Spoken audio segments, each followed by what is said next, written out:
안녕하세요. 신한승 부동산 대표 공인중개사 오종승입니다. 2022년 이민년 신년기획 두 번째 사항, 두 번째 차트로서 안성시 땅이 안성이 작년에 얼마나 땅이 거래됐냐, 재작년하고 작년에 안성 토지가 얼마나 거래됐나, 안성이 핫하다던데 안성이 소문만 무성하고 소문난 잔치에 먹을 것이 없다던데 실제 그랬나요? 그렇지 않다는 것을 제가 실거래가를 비교하면서 말씀을 드리고자 합니다. 자, 실거래가 비교는 먼저 국토부 실거래가 공개 시스템에 가서 조사를 했고요.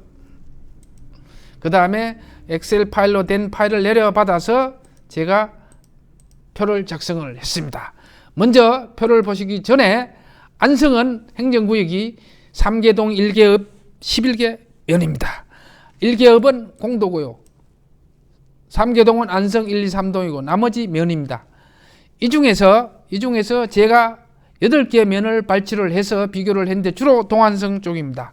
즉 이렇게 보시면 됩니다. 이렇게 보시면 이쪽 지역에 8개 면을 집중적으로 분석을 했습니다. 그 이유는 이쪽에 개발 이슈나 호재가 많고 제2경부고속도 이쪽을 향해서 지나가고 있기 때문입니다. 그래서 8개 면을 발치를 했고요. 자, 먼저 작년 안성시 전체 토지 거래 건수가 안성시 전체입니다.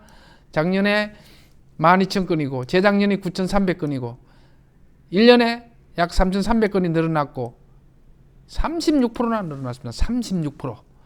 재작년 대비해서 36% 늘어나고 그 중에서 가장 많이 오른 지역은 보계면입니다. 그 다음이 죽산면입니다. 거의 60%죠. 그 다음이 금강면입니다.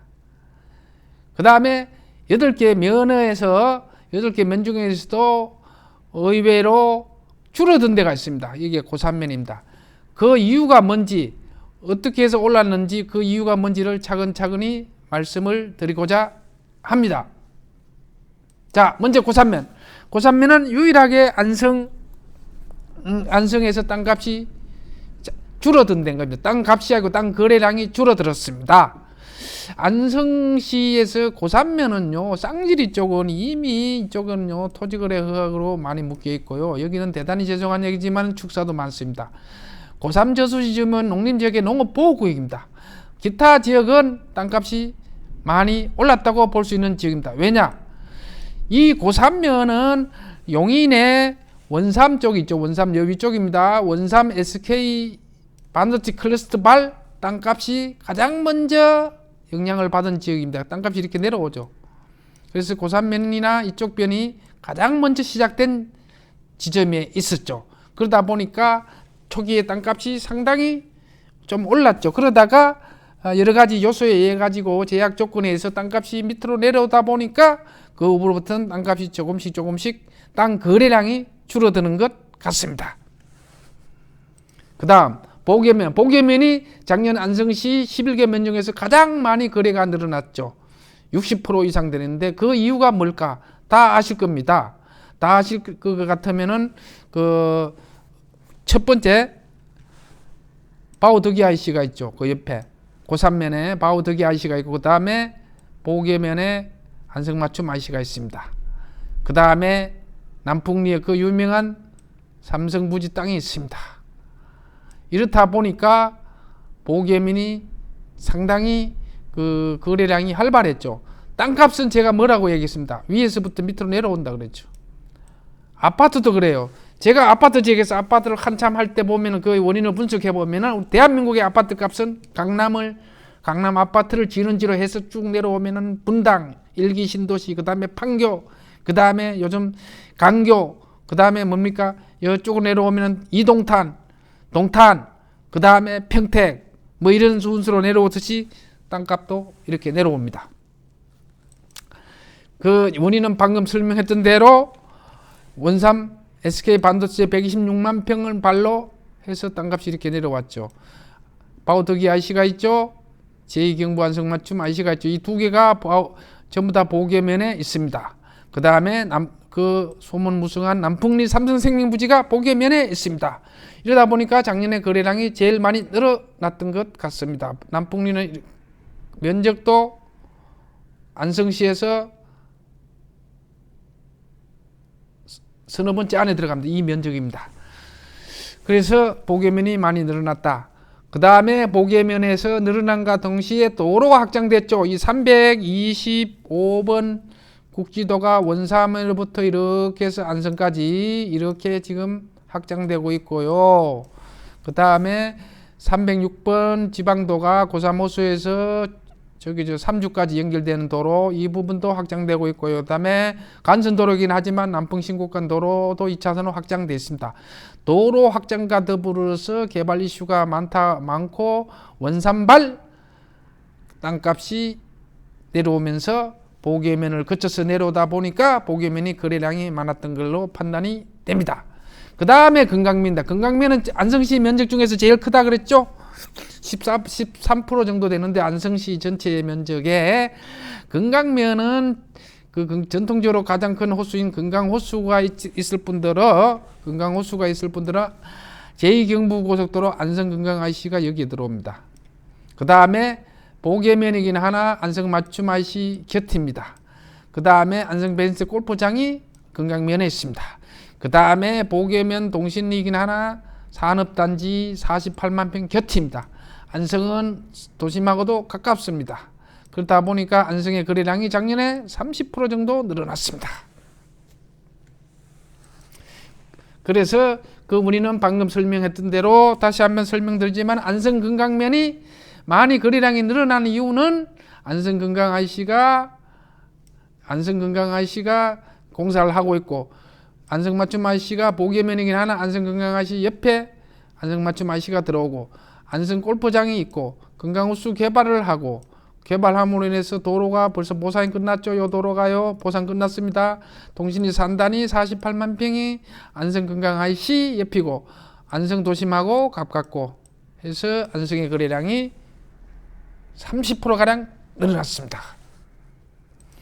그 다음에 미양면인데 미양면은요 전통적으로 평택 제천간 고속도로 남안성 IC를 꿰차고 있습니다. 평택 제천간 고속도로 이 주변에 공단이 많습니다.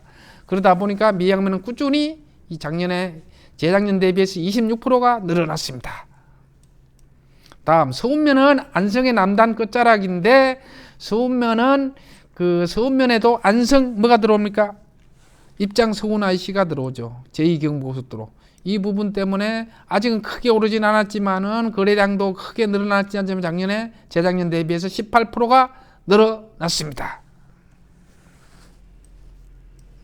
그 다음에 삼중면은 보계면 옆입니다. 보계면 옆이다 보니까 여기도 꾸준합니다. 그러다 보니까 작년에 22%나 거래량이 늘어났습니다. 재작년 대비해서 동아방송예술대학교 있는 데가 삼중면입니다. 꾸준했고요. 그 다음에 일중면은 전통적으로 강세입니다. 일중면은 왜 그러냐 그러면요. 교통이 중부고속도로가 지나가고 있고 그죠? 그 다음에 평택하고 이천 장원 가는 38국도가 있고요. 그 다음 용인에서 청주까지 내려가는 17번 국도가 있고 그 다음에 평택 제천 고속도로가 그 밑에 내려가고 있습니다. 그래서 전통적으로 교통 요충지로서 강세입니다. 작년에 23%나 거래량이 늘어났습니다. 재작년 대비해서. 그 다음에 눈여겨봐야 할 죽산면은 작년에 57% 거의 보계면 다음으로 거래량이 많은 지역이죠. 여기에 교통량은 방금 설명했던 대로 같습니다. 마찬가지로 여기도 17번 국도 용인에서 청주 내려가는 거죠. 그 다음에 38국도 안성에서 용인으로 해서 장호원으로 가는 거죠. 밑으로는 평택 제천 고속도로가 지나가고 있죠.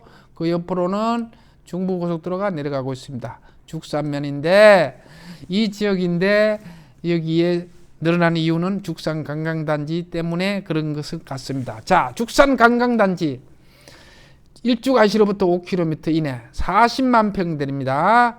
그 벌써 2016년부터 얘기가 나와서 1단계 끝났고 2단계가 2022년부터 시작된다고 작년에 발표를 했어요. 그래서 이 부분이 죽산관광단지가 40만 8천 평인데 1단계가 2016년도부터 얘기가 나왔어요. 그러다가 희지부지 되는가 싶었는데 실제 도로 개설하고 계획시설 결정하고 하다가 2022년 올해부터 2단계 2025년까지 다시 2단계로 호텔하고 콘도를 짓겠다 해가지고 발표를 했어요. 그래서 죽산 관광단지 쪽이 활발해지다 보니까 이 부분이 민감한 것 같습니다. 그 대신에 죽산 관광단지는요, 이 당목리 일대 이 부분은요, 이미 토지거래 묶였어요. 여기는 이런 데 토지가 다 묶였습니다. 그럼에도 불구하고 이 주변이나 어떤 이런 주변에서 아마 땅 거래가 있었던 걸로 보여집니다. 그래서 죽산면이 상당히 거래량이 안성시 목이면 다음으로 거래량이 많았다. 그래서 제가 말씀드리는 것은 거래량이 35.7% 36% 늘어났으면 가격은요 이상으로 늘어났겠죠. 가격은.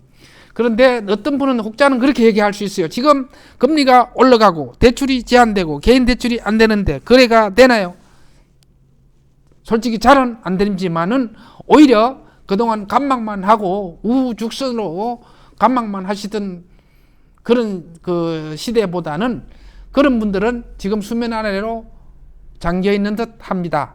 오히려 큰 손이라면 큰 손이 할 수 있는 자금 조달 능력이 되고, 즉 사업자 대출을 할 수 있고 과거 투자를 했거나 과거 토지를 투자해본 경험이 있는 중소규모의 투자자들은 조용히 물밑으로 움직이고 있는 것 같습니다. 실제 제가 상담을 여러 차례 해본 결과 이 기회에 오히려 진정된 상태에서 땅 투자하기는 효율성이 있다고 본 거죠. 그래서 오히려 조용조용히, 물론 땅값이 지금 주춤한다 그래서 땅값이 내려가는 건 아닙니다. 땅값은 제가 저번에도 말씀드렸지만은 경제학에서 근로자 임금은 한번 올라가면 내려가지 않습니다. 그걸 노동의 경직성, 임금의 하방 경직성이라 그러죠. 임금의 경직성이라 그러죠.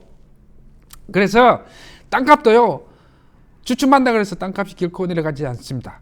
부동산의 특성상 그렇습니다. 그런 다음 기회에 말씀을 드리기로 하고, 이 기회에 조용조용하게 움직일 수 있는 기회다라는 것을 말씀을 드리면서 오늘은 여기서 마치겠습니다. 감사합니다.